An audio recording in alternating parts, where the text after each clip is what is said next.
Hey guys, and welcome back. The goal for this video is going to be to take a look at how we can use auxiliary pivots to pose the hands.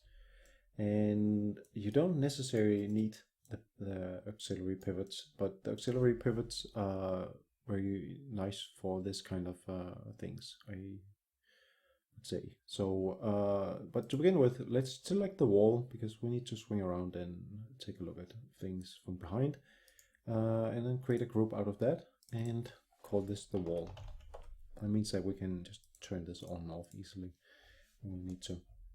Okay, so first off, let me just demonstrate what happens if I select the hand, the wrist here.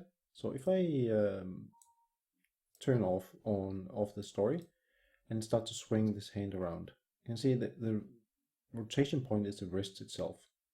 So let's say I have my hand at the exact correct point that I wanted, but I need to rotate the wrist a little bit. Well, what would happen was that a contact point, which is going to be the palm, is going to move in space, and that's going to cause a slight movement, which I need to correct afterwards. So it's going to be really annoying to work with. So what I'm doing right now is just to moving the hands a little bit. But as you see, if I move the slider here a little bit, it will just jump back again. So what we will use for this is animation layer. So the animation layers works by, you can see if I switch to the base animation layer, you can see all these keys are here. That's the base animation. And what I can do up here is I can repose my character the way I want the hands to be, for example. And then I can set a key. And right now I'm setting a full body key, which means it's going to be keys set on all the body parts, all limbs, basically. But and to be honest, I don't really need everything, but I like to use body parts, full body for most things. I haven't really figured out what the drawback is, but maybe somebody can enlighten me.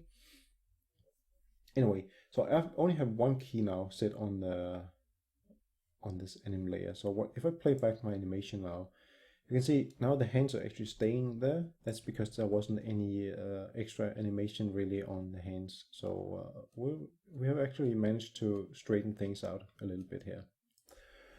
So that's a good start here. But what I mentioned in the beginning was I wanted to demonstrate how we can also use an auxiliary pivot for stuff like this. And that's also going to establish the pivots for us to use later on when we need them. So right click here and say create auxiliary pivot, and do the same for the other hand as well. And click the little plus sign so you can see, you can select this is the wrist and this is the auxiliary pivot.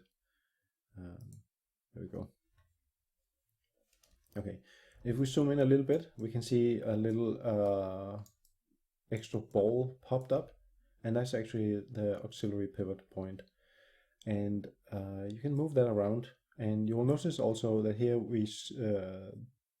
the control here switched to pivot mode. So it switched from model mode to pivot mode. So this one, this little guy here. So you want to be in pivot mode when you change the location here. So what I'm looking to do now is to take that little ball and put that at the base of the middle finger, where I would say the contact point for most of my climbing animations will be. So I'm going to put it somewhere around here. It doesn't need to be 100% perfect for this, but I would say if you want to go all in with this, go ahead and spend some time positioning it so it fits exactly the way you want it. Okay. So that looks pretty identical, I would say. So yeah, once you're satisfied with that, hit the model. So you're out of that mode here again. And that means that now you can take this one here and let's take the rotate. So if you rotate now you can see the rotation point is that little pivot point. and the wrist is actually adjusting according. Okay, so let's undo that and start posing the hands to be at these crosses here. So I'm going to move this one over a little bit, and you can see every time I move make a change, something else might happen on the wrist of the body, and that's something you need to be very aware of. So you can see when I move out here, the other hand also starts to move. It's something just need to be aware of. Okay. So I'm gonna think that my hand should be a little bit more like this, maybe a little bit more like this.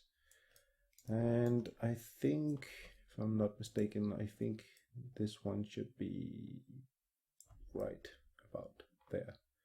I'm just gonna put it right in front of the intersection here. That's what I'm trying to achieve. Okay, so another interesting thing is, let's see, if I start to move this one, okay, this one can reach, but in case this one was causing the other hand, like here, to move, what we can do is also to use pinning. So you can pin, let's just pin the translation.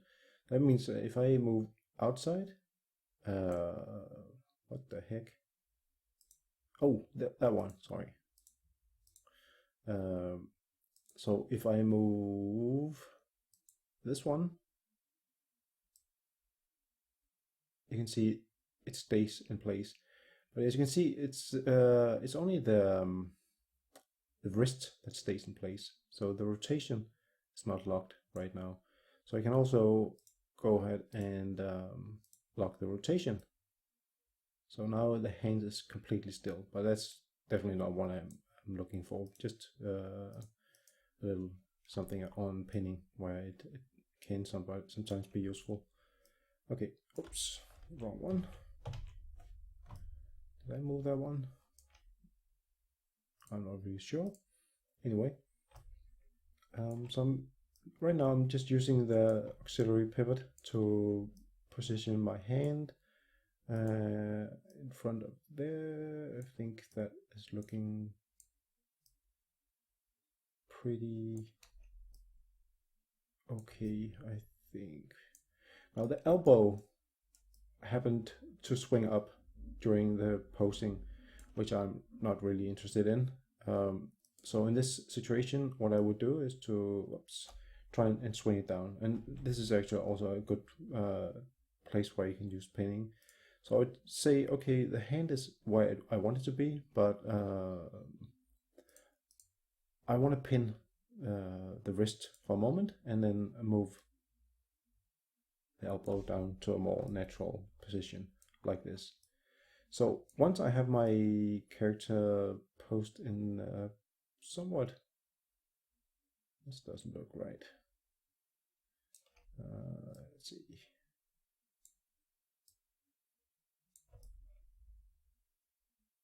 What is wrong with this one?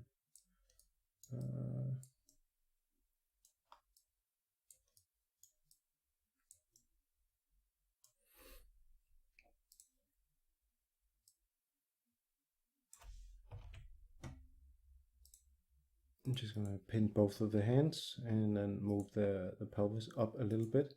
See if I can ease up the arm here a little bit. It seems to be overstretched. And then I'm going to move this one down somewhat. So it becomes a little bit more identical to the other one. Doesn't have to be exactly the same. Just a little bit, but it looks like the hands, the one hand seems to be rotated. So this one, oops, you can see a good example of where it's better to rotate the pivot point. So this one looks a little bit better. Okay.